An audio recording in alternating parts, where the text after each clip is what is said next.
Après 2 jours de pluie et d'orage, tout est mouillé. Le sol est une vraie éponge. Ça aurait été une bonne occasion pour essayer le hamac. Il y a plus d'arbres que de sol droit. Il y a juste un problème, j'ai pas de hamac.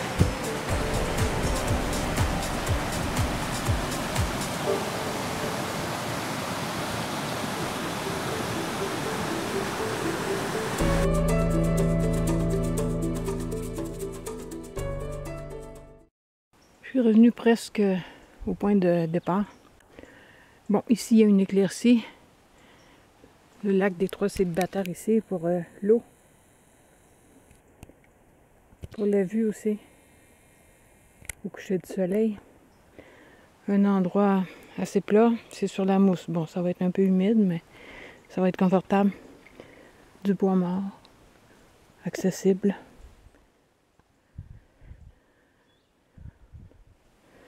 Bon, ça va être ici.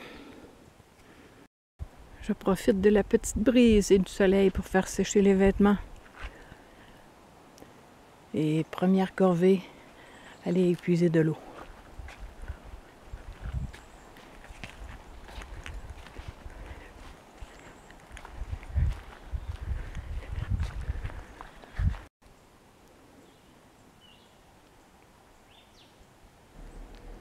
Ici, il y a un barrage de castor qui maintient le niveau du lac un peu plus haut. Mais ici, le fond est très vaseux. Je vais essayer de ne pas trop l'agiter en puisant de l'eau pour pas trop encrasser mon filtre.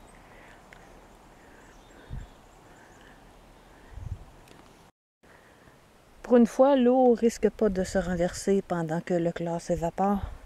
J'allais bien coincé. J'ai monté la bâche. Un montage à la Cesca, je dirais. Et j'ai commencé à ramasser un peu de bois. Et la plateforme, contrairement à d'habitude, je l'ai faite en bois bien mouillé. Parce que à côté, c'est de la tourbe. Je ne voudrais pas mettre le feu à la forêt. Il devrait faire beau pour la nuit. C'est tellement humide, je m'épuise à couper juste un petit peu de bois. Puis j'avais prévu des repas sans grillade, donc je vais me servir du réchaud Ikea, ça prend moins de bois. Puis ce qui me reste, je le ferai en feu de camp quand il fera noir, parce que pour l'instant, j'ai vraiment pas besoin de me réchauffer.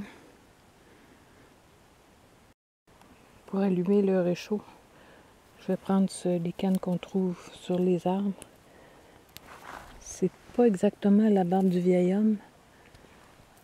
Ça lui ressemble. Puis un peu d'écorce en complément. Ça va être pour le feu de ce soir.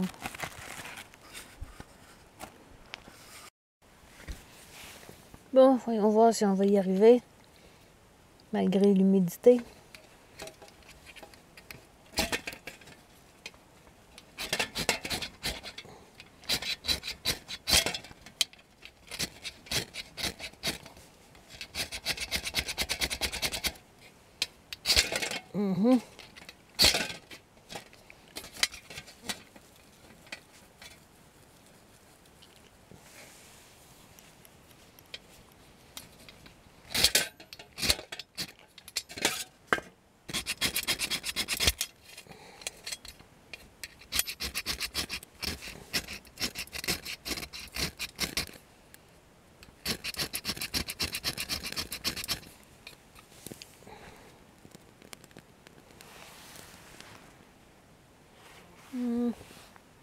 Allez, reste allumé.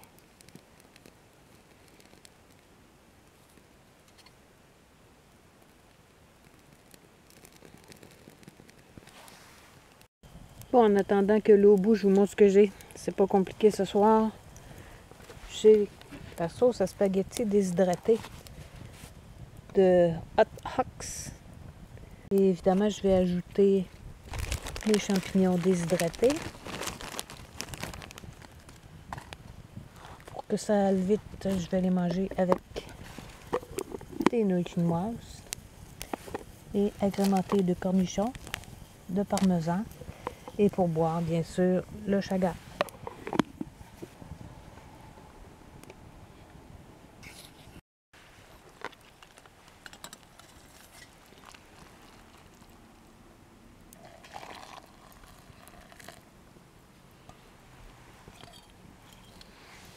Ben oui, c'est beau le vapeur. Bon, alors le spaghetti Est prêt. Et la sauce a très bon goût, j'en achète souvent parce que c'est un bon dépanneur. On peut le mêler un peu à n'importe quoi. Et c'est fait à base de protéines de soya et c'est peu salé. Les épices sont savoureuses, donc vraiment, je suis fière de ce produit canadien. Dans une enveloppe comme ça, il y a 6 portions. C'est une bonne alternative à ce qu'on peut déshydrater soi-même. Ceux qui me connaissent savent que c'est probablement mon dernier bivouac pour la saison. Mais soyez patients.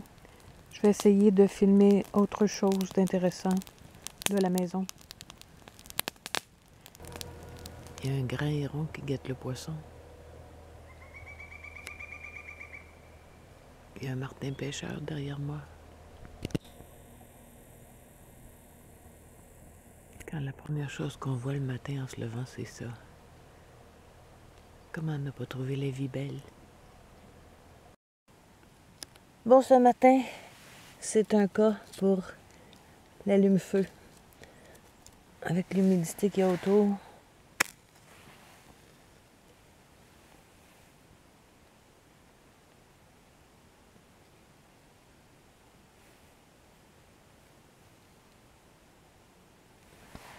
Ouais, c'est pas gagné.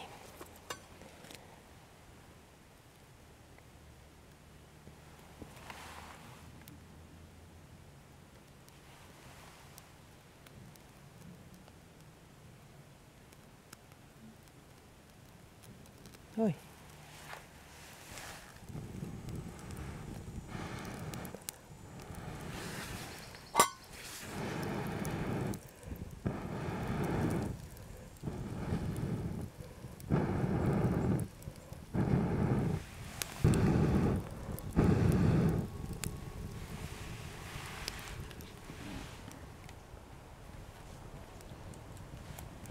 Un simple tube.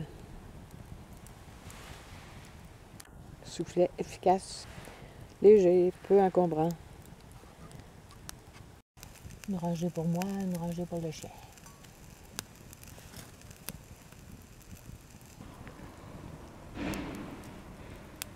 Parfait.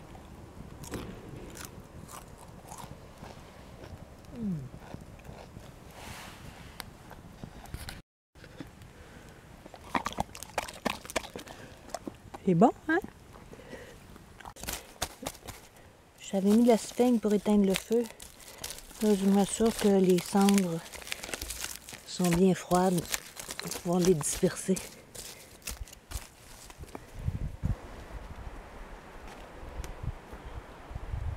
Il n'y a plus qu'à partir. Le petit thé avec un fruit blanc. De la même famille que le thé des bois. C'est des Gaultéries. À peu près les mêmes propriétés. Les mêmes restrictions. Pas plus qu'une tasse par jour. Par contre, le goût est beaucoup plus subtil.